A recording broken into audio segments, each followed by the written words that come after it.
It is our final day on board the P&O Ventura, and I figured that was the perfect opportunity for a very windy at-sea ship tour. Let's have a look around this whole place. So as you can see from me doing this 360 at the highest point I can get to on the ship, this is a sea day. We left Amsterdam just after midnight last night. We get into Southampton in time to disembark tomorrow morning, and we are in the middle of the English Channel right now. I think I can just see a slight suggestion of some land over there, but I could be imagining it. But I've come up to the highest point I can get to on the ship to start this video off, because it's the only place I can show you in here, which is the spa area, where you can see they've got a little private adults only pool that hasn't got loads of kids messing around in it. Also a little private eating area, which I don't think the likes of me can have access to. I certainly don't know how you get in there. And then you come over to this side and you can see we've got the general outdoor pool. In that little glassed off bit the other side of it, there's an indoor pool as well, but that's the outdoor pool complete with hot tubs. It is 4 degrees and very windy out here in the middle of the ocean. Anyone in their swimming costumes doing outdoor swimming in this weather has my undying respect. That is incredibly impressive. It's worth mentioning I'm on this cruise in early February in the English Channel, so I imagine at other times of the year things like this bar and these sun lounges and those deck chairs are actually in use. It's 4 degrees though, and as you can imagine, in that kind of weather, very little of this outdoor area is actually being used, which does make the indoor areas that bit more crowded when people are looking for somewhere to sit down. Reassuringly, there are hand sanitation points everywhere on the ship. Nowhere to fill up water bottles though, other than in the main buffet. You come round into here, and that's where all like the, oh, in fact, that's the toilets. The other side of this wall is where you've got the elevators and stairs and things that go up through the centre of the ship. And then this is the indoor pool, which you can see is a lot more crowded in here because it's a lot warmer. We actually have a roof on this bit. I mean, it's still not what I would class as warm in here.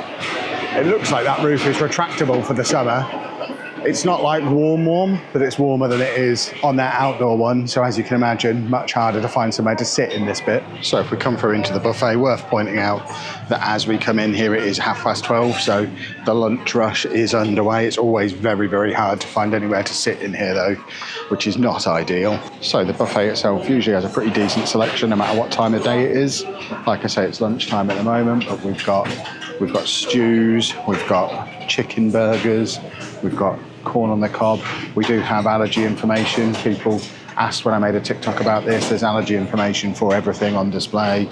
There's salads and sandwiches and things available as well. There's almost always some kind of carvery going on. It looks like there's some beef over there at the moment, and a few other bits and bobs here. Then we've got some cold meats, some kind of custard covered dessert over there, and then a repeat of the stuff from the other side over this side, including a fisherman's pie over here. More salads. And then over here, we've got the array of desserts, including your plant-based butters, which is obviously a dessert. And then fruit and whatnot over there, and then various mass-produced puddings across both sides, and some actual real legitimate fruit over there. There's multiple buffet options. There's one on this side of the ship, there's one on the other side of the ship, there's one at the back of the ship as well. They all serve exactly the same food. They're all equally crowded. We find that it's usually easier to find a table in this one at the back of the ship, certainly for breakfast, because a lot of people don't make it this far, because I don't think they realise this one is here. As you can see in there, it is largely the same food, but hello. It's largely the same food, but as you see, much easier to get a table in this bit. So I would recommend coming to the back here. And then I guess when the weather's a little bit better, you have the option of eating out here, where we have another little pool which isn't being used. I think it's actually roped off, but a little pool off the back of the ship, and seating and stuff out there as well. In fact, the door on the other side was open, so You do have the option of going down into this pool. Nobody's taken that option up, but the option is there. And again, for the summer, there is another bar there that's not open because nobody's out here.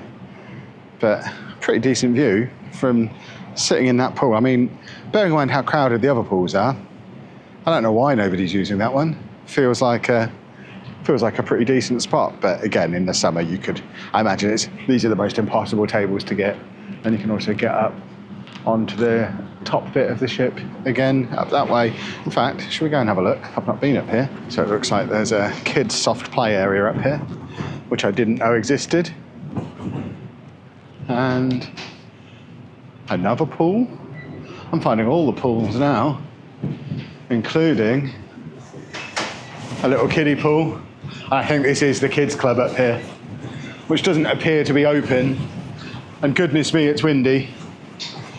But I guess at various times, the kids' club is a thing in their little children's prison. One thing that we criticised the last time that we were on this ship that hasn't been changed is water refill points. The only place you can refill a water bottle is in the buffet at these machines that have a big sign on them saying, don't use these to refill your water bottle. So you have to fill up a glass of water like 5 times and then transfer that into your bottle, and there's always a big queue to do it, which is not ideal. But now we're coming around to the 3rd buffet, which again looks exactly the same as the other 2, same food, but because we're now further forward in the ship, it's all crowded again. So definitely, if you want to avoid the crowds, head to the back. That's what we do at breakfast time, which to be honest is about the only time we eat in here. Come in here for breakfast, and that's about it. It's fine for breakfast. So now we've done a little loop of the top of the ship. We're going to head down below the cabins where the atrium and all the other bits and bobs are, which haven't been open for the last couple of days, because when the ship is in dock, in port, whatever you call it, I don't know the terminology. When they've parked the ship, the shops and stuff aren't open, but they're open today. So we're going to go and have a little look. So we've made it down onto deck 7, which, as you can see, later on today has a watch and scotch event. And then if you come around here, this is, like I say, where all the shops and things are that we've already been in a little bit throughout the trip. But you've got a jewellery shop there, a very expensive watch shop here. And I mean expensive. I mean, we're talking, they're some of the cheaper ones at £6,000. I've seen them above 10 grand in there. It's an expensive watch shop. We have Pandora, which is always very well received. And then another little bar, I think that's a little piano bar over there. And then you can kind of see over the side here what we've got going on here in the rest of the atrium. So you've got the nice little lifts, bars on various levels, lots of hustle and bustle because these shops haven't been open for 2 days. And then back this way, there's more bars, restaurants and things through here, which I think you can go either side. I think that's the glass house, that's a bar. And then this is a little seating area that you can walk around to get to the next bit. So just outside the glass house, we have another shop. This one sells jewellery, booze, and headphones and things, and little globes. And then we come around into this little seating area, which you can access out onto the deck as well if you want to go and walk around on the deck. And then through there, we have the next bar/restaurant area. In fact, it's not a bar/restaurant area. It's the arena, which we can't go into at the moment because they're doing rehearsals in there, but that's like a big theatre area. There hasn't really been any shows we've been interested in on this trip, so we've not really been in there. Toilets scattered around, and then, like I say, you can get out onto the deck if you want to, but it's very windy, and generally just smokers out there because it's so windy and horrible. It's the only reason you'd go out. So we're passing back through the atrium again on deck 7 because there is more stuff this way as well. It's not just that main atrium area. So when we come down here, we have another way out into the smokers area and then another bar. So this is the Tamarind Club, where there's some kind of presentation of some kind going on in here at the moment. So we get through the other side from the Tamarind Club.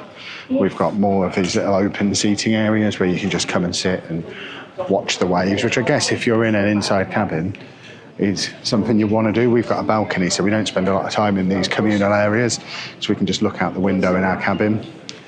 But I think they're probably important for people who don't have access to that. That's one of the speciality restaurants, East, which we've never eaten in. Looks like it's Asian stuff. Looks quite nice, but you have to pay extra to go in there. We're far too tight for that. And then we have the photo area where, in addition to having your normal cruise photos done, they also have iris photography. There you go, this, which we might do.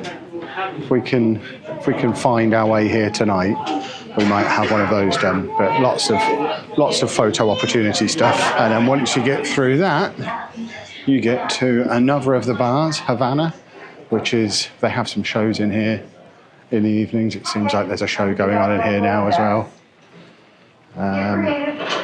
In fact, they're showing a movie in there this afternoon, so you can come in here and watch a movie and have a drink. Right, I think that's everything for deck 7. So we're now going to head down a floor and explore deck 6. So back into the atrium, heading down to deck 6. Very noisy and very busy in here. So this is where we've got a lot more shops. This one, basically a clothes shop of various brands that you may or may not care about. Next to that clothes shop, there's the duty-free booze place, which is always busy.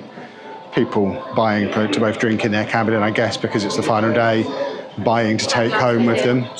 And then you come around to this side, and you've got more clothes and designer label things, so Radley handbags. And is that just handbags in here? I mean, discounted handbags maybe, lots of handbags. Handbags and sunglasses in this one. And then my favourite shop, because this is the shop that has Lego in it, albeit not a lot. Where we go next? In here. What country are we going to next? England. No. This is where you can buy your snacks and your P&O Ventura merch and stuff like that. Pringles, Mars bars, books.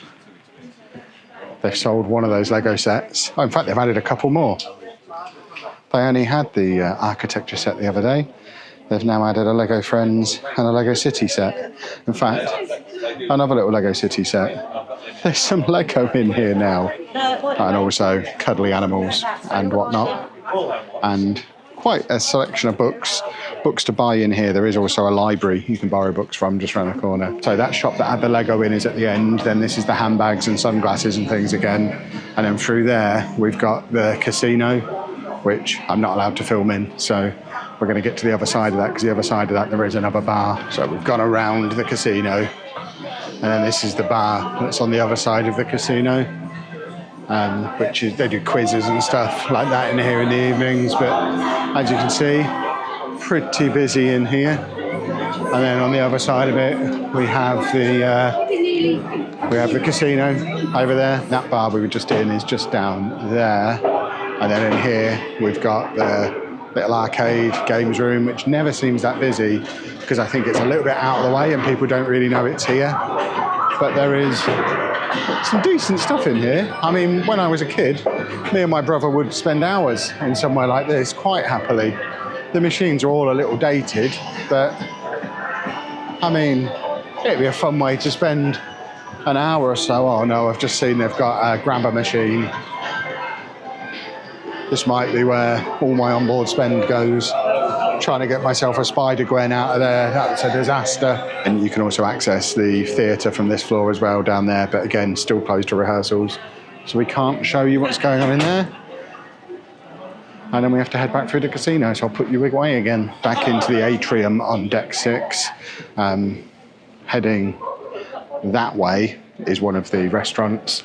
I think that's Cinnamon.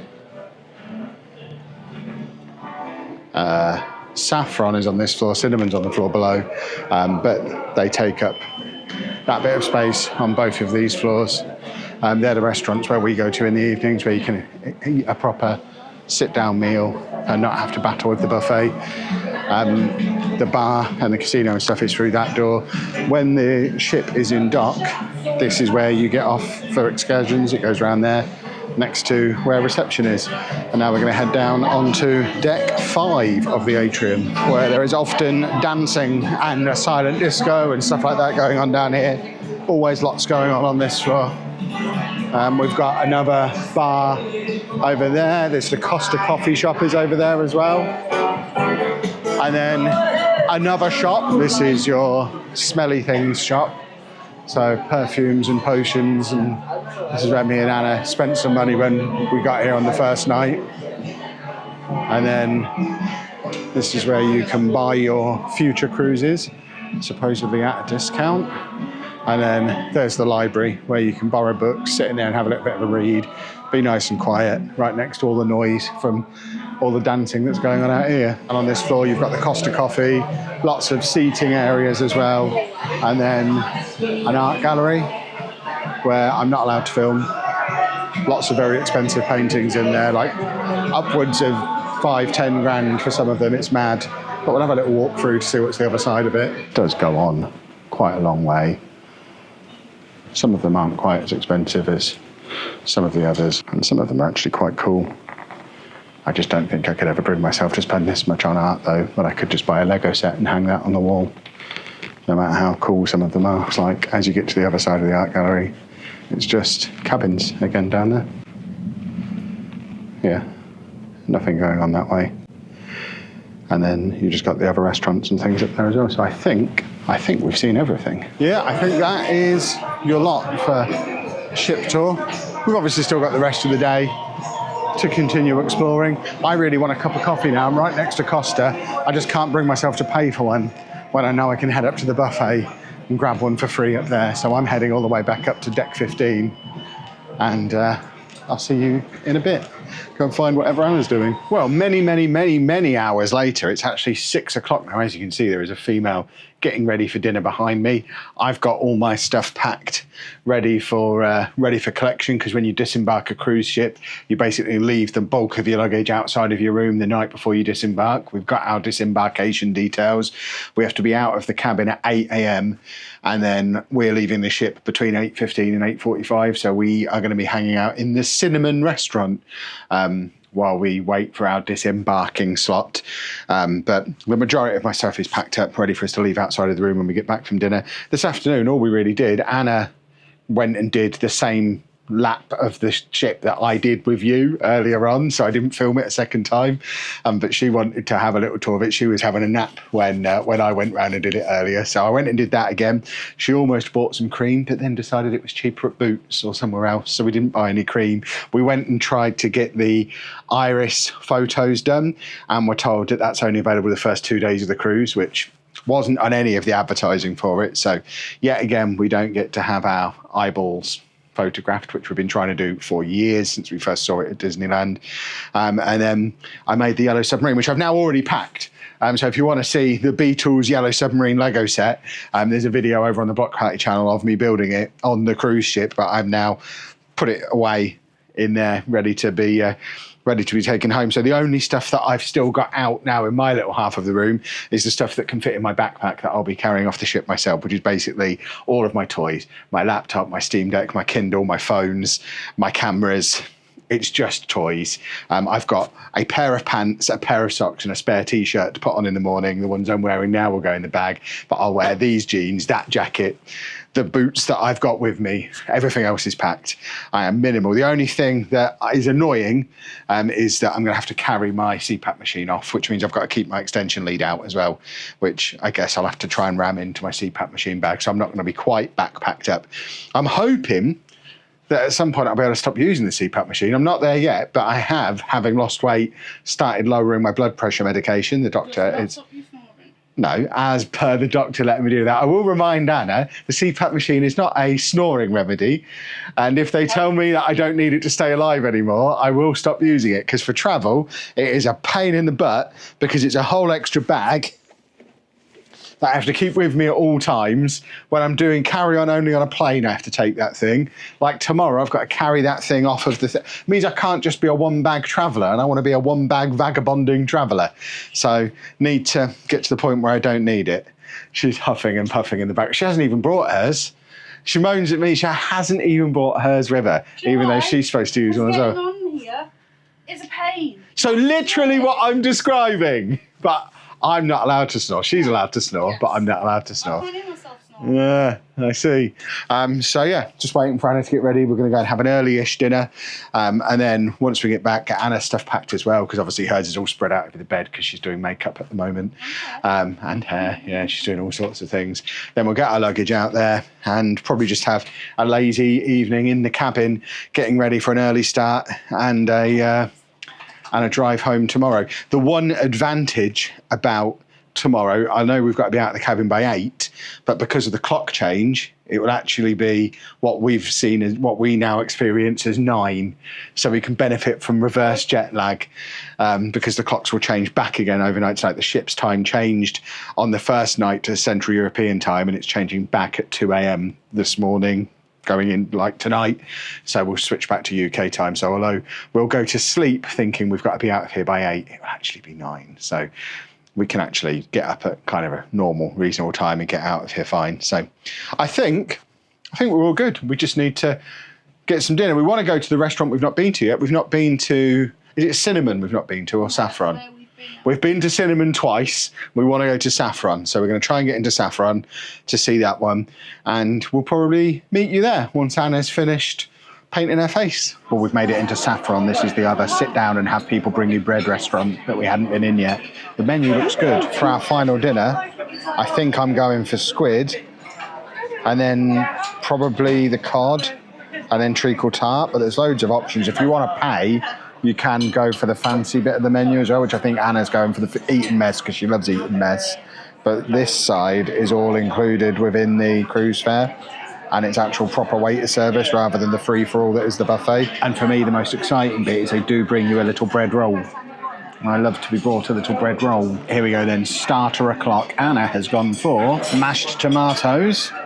And I've got 2 pieces of squid. I know they give you small portions because it's 3 courses and you can order as many as you want. Can I immediately order another 4 of these because I know I like squid? But there's not loads of it here.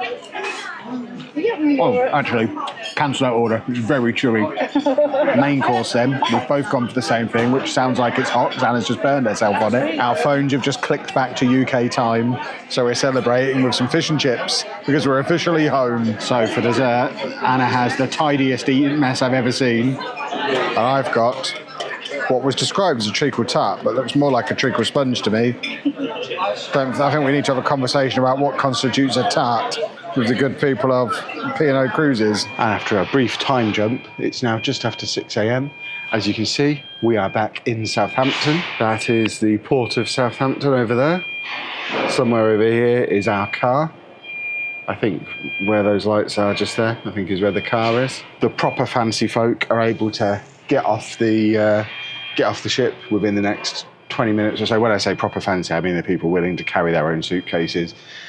We already had our suitcases collected, so we can't collect them from the terminal until our allotted getting off slot. So we have to be out of our cabin by 8 a.m. We can then leave the ship between 8:15 and 8:45. We have to go and wait somewhere else on the ship with our carry-on stuff before we're allowed off the ship in our slot. And then we just grab our stuff from the terminal, jump in a taxi, back to the car. If all goes to plan, we'll be driving away by 9 o'clock.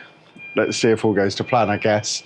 But I think I'm going to put you away because I need to pack you into said carry-on so that I can, carry it. So I'm just making myself a morning beverage. Devastated to realise, having not even tried to make a drink out of this all week, all of this coffee in here is decaf. I mean, that feels like a sick joke. So I'm having to have tea to try and give me some wake-up juice. And I'll have to grab a coffee on the road. I don't even think the place where we're waiting after we've left our cabin is going to be serving coffee. So I guess I could go down to the buffet, which theoretically opens at 7. But I can't imagine that's going to be much fun on Disembarkation Day. So I'm not going to risk that. And fingers crossed, I ever figured the only way you'll see me again in this video is if things didn't go to plan, because then I'll be telling you all about them. So if you have enjoyed this video and this trip, please make sure you leave a nice big thumbs up on there for us. Subscribe to the channel for whatever trip we end up doing next. I don't even know what that will be. Thank you very much for watching.